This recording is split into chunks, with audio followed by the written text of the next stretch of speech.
My job as a storyteller is to get to the front line, to experience the war that they're living through and make their stories immortal.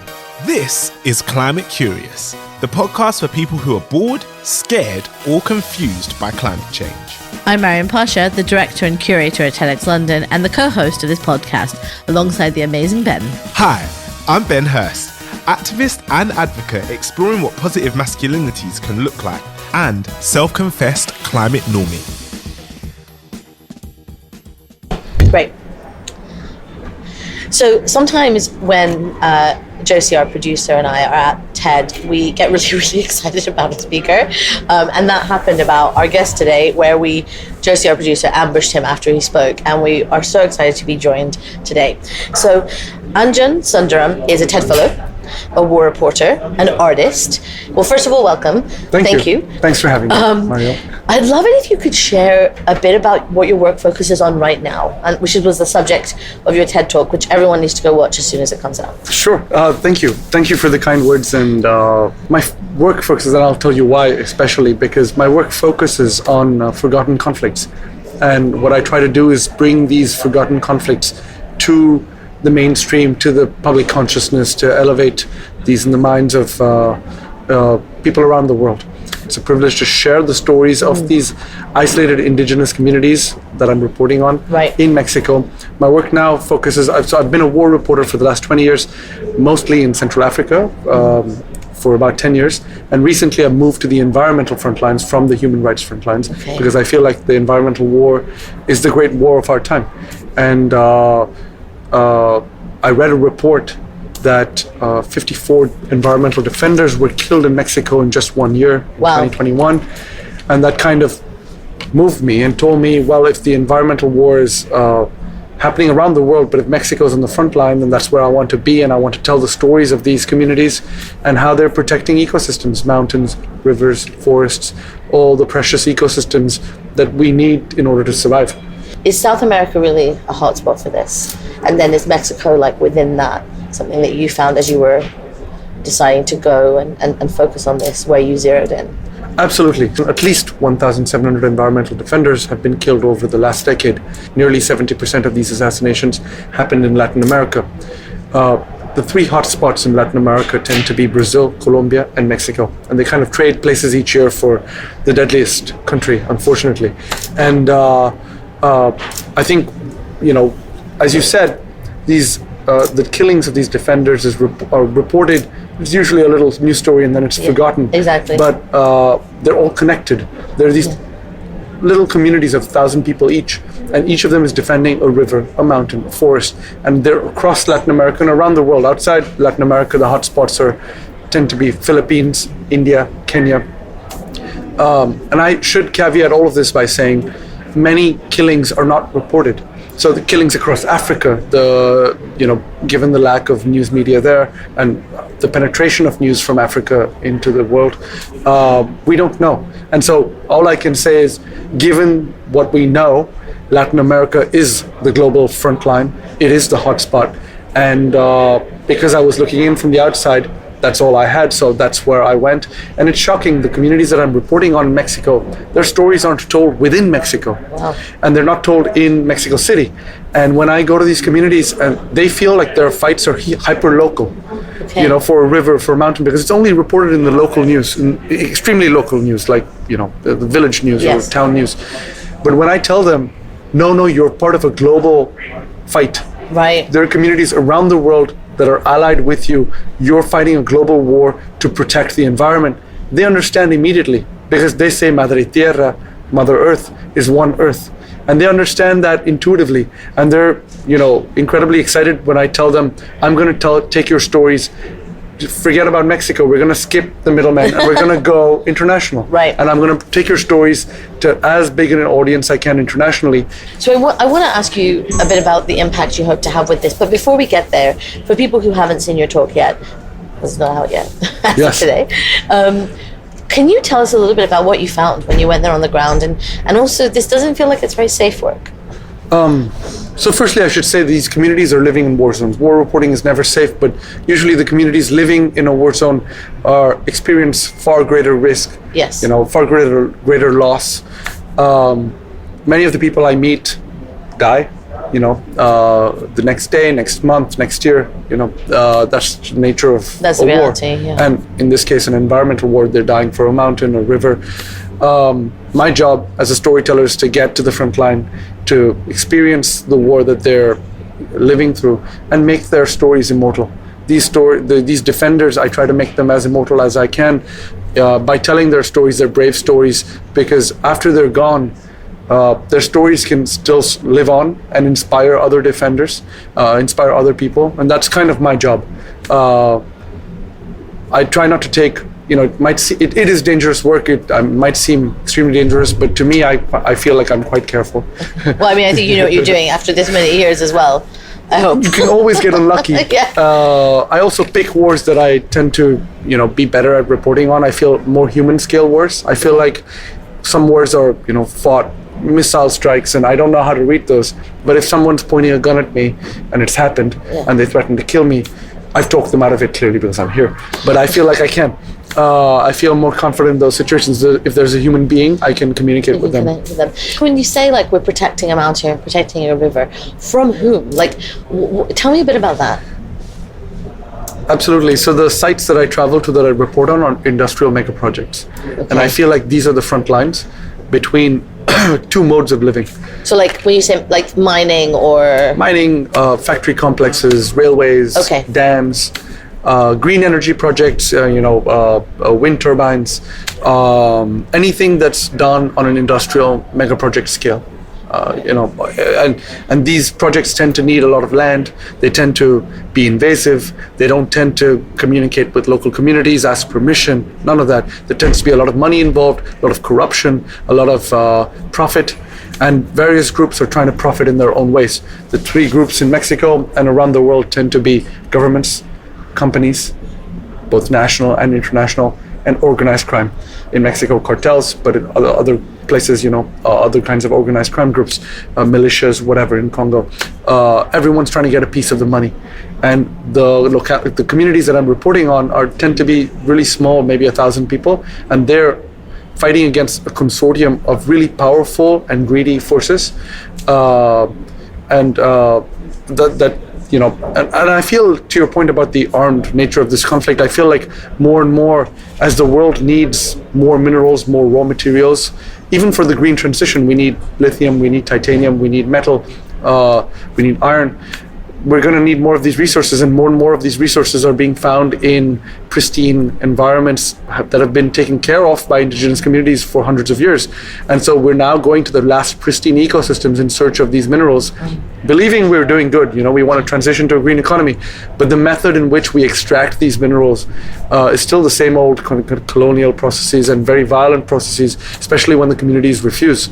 So that hunger, I feel, is going to drive the armed nature of environmental defense even higher. I feel like natural reserves are no longer, we can't take for granted that they're going to be protected. Sooner or later, these capitalist industrial forces that are seeking raw materials are going to come and find them. And then someone is going to need to defend them. And I feel like, they're going to have to take up arms, because how do you defend against such powerful forces? Absolutely. And you mentioned about how kind of remote or isolated and localized these conflicts are. I assume that these groups, they get no support from outside of their own community. How are they doing this? They're very entrepreneurial. They have a history of resistance, of revolution, of armed struggle against Spanish conquistadores that came in 500 years ago, then wealthy landowners, descendants of Spanish colonizers, and now cartels.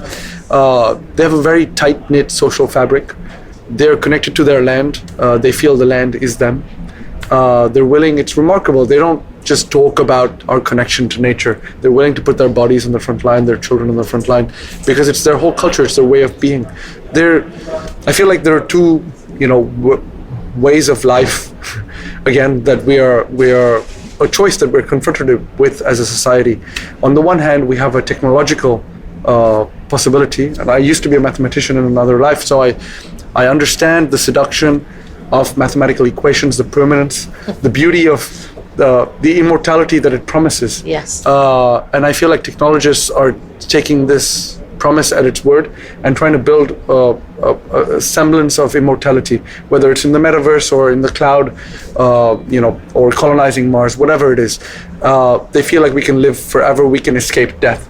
And I feel like, on the other hand, what these communities are offering is a life that's rooted in nature's cycles of life and death, and rooted in the idea that we are going to die. So how can we make our lives more meaningful? How can we live? And I feel personally, being a war correspondent, holding death close to you and finding a positive way to act, positive direction in which to act, then you are alive. And that's how I live. And I feel like a lot of the technological solutions, even though they resonate with me and I understand the seduction, I feel like they tend to be forms of escapism, try to escape death. And I feel like that's unnatural in a way, and we're destroying nature for this promise, for this mathematical promise. And I guess these communities are almost doing the opposite. They're stepping very much into the harm's way, very deliberately, knowing the consequences and knowing what's been happening without any support and in this complete isolated way. Completely. And they're willing, they believe in nature and our connection to nature so deeply that they're willing to put themselves in harm's way. This might be a very naive question to ask, or even especially in that way, but are they winning?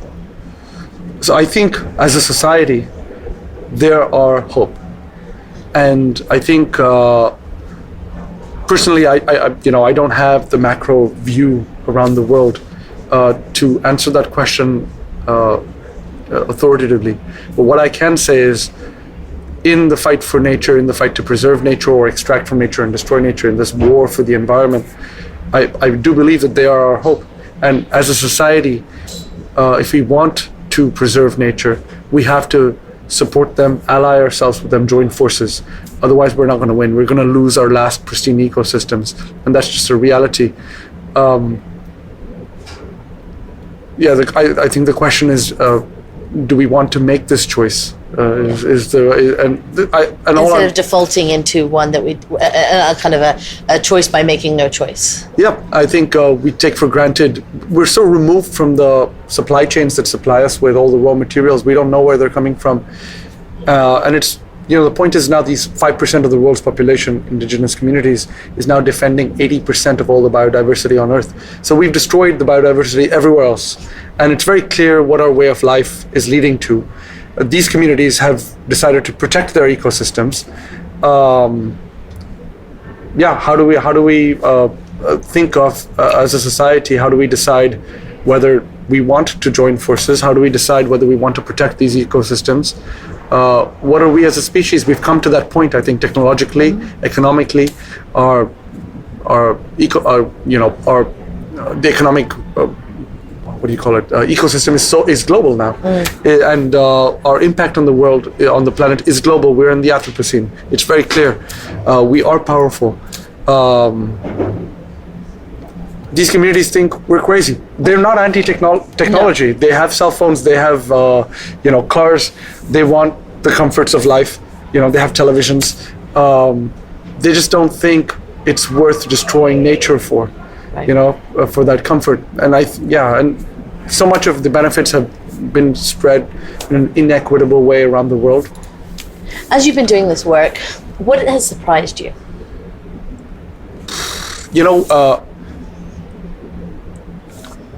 One of the main reasons why these communities aren't reported on, and this war isn't reported on, is there is a legacy of historical racism. There is a legacy of colonialism. There is a legacy of classism.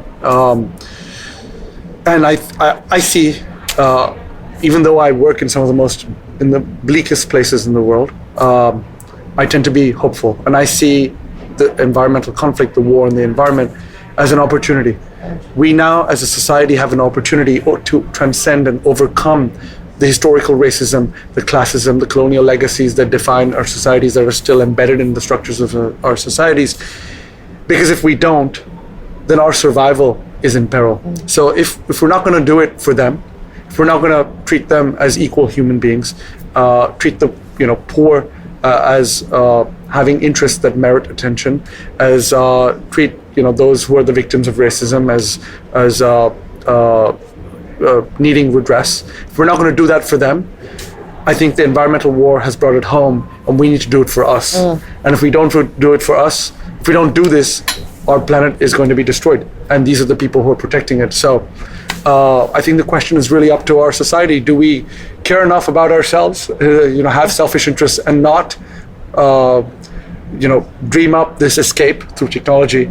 Can we do we care enough to do the work now to really say, okay, we're all human beings, we're in this together, we're one species, one earth, one nature, one Madre Tierra, as these communities say, because that's come home. Technology has brought that home. Our power has brought that reality home, and I see it as an opportunity. And I'm optimistic, and I hope that work like mine, that inspires other people, because these communities are inspiring me, and I hope that talking on the TED stage, doing the work that I do, can inspire others. And I feel like the crisis can sometimes lead to a tipping point and people change their attitudes, and it's a hope, but it's a hope that I've pinned my work on. Right. And I guess this is the impact you hope to have with getting these stories out there, skipping that middle stage and going to a global international stage. In the short term, the impact that I'm hoping to have is merely to raise the profiles of these defenders so that it becomes more inconvenient for the perpetrators to kill them. Right. So media can have that power. That's what shining a light on these communities can do. And so that's the immediate effect that I have. I've asked the permission of these communities. They know that I'm speaking here. They know that I'm raising their profile. And they believe that the media can help them. They're just so used to not having media attention that they didn't believe me at first. But now that I've offered, they've accepted for me to somehow represent them, which is a huge privilege. Right. In the short term, that's my goal, to help protect them, protect the ecosystems they're defending.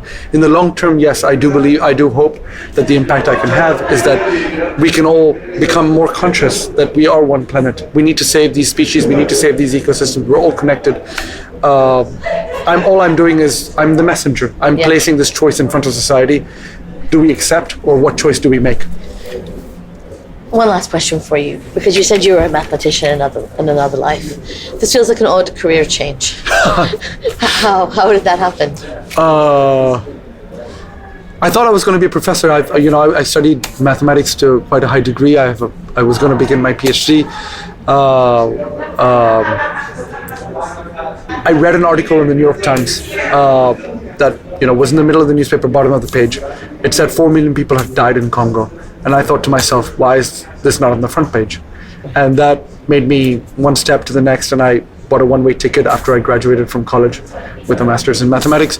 And I sort of showed up in the Congo and began to report on that forgotten conflict and to bring it to the mainstream media with the belief, however naive, I was 22 years old, that this conflict deserves more attention. And humanity, these are huge changes affecting millions of people. It deserves to be known, and we should all work together, that we are one humanity. So I guess that belief was always there in me. But I think more fundamentally, somehow the beauty of mathematics was not enough. I think as a species, we have the gift of being able to imagine, and we can imagine great beauty. And I felt like I touched the pinnacle of that, because mathematical beauty is incredibly pure.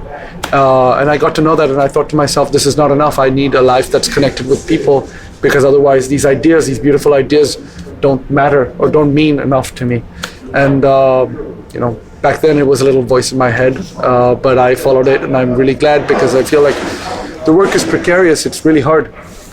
As a mathematician, I had a job as a quant, as a mathematician at Goldman Sachs. I had all these opportunities. My friends are all millionaires, my peers from back then. And the work I'm doing now is very precarious, but it feels, honestly, if the work, you never know it's very dangerous. But if I'm gone tomorrow, I know that I've been of service. And that's just an incredibly rewarding way in which to live. And many of the people I know who are incredibly wealthy, that's what they think about. And I feel like I had the chance and luck to think about this early on.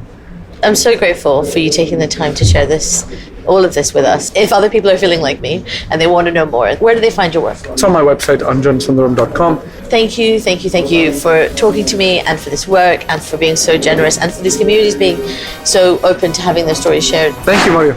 Pleasure to be here. Thank you for joining us this week. We really hope you enjoyed this episode. If you did, please hit the follow button to make sure you get next week's release. We are now officially crowdsourcing Climate Confession, so please leave yours in the ratings and the reviews section, and we'll shout out for you next time. And shout out to our fabulous team behind the pod. This episode was produced by Josie Colter, artwork designed by Rebecca Mingus, Curation by Maryam Pasha, mixed and engineered by Ben Beheshty, music also by Ben Beheshty, presented by Ben Beheshty and Maryam Pasha. Remember, stay curious.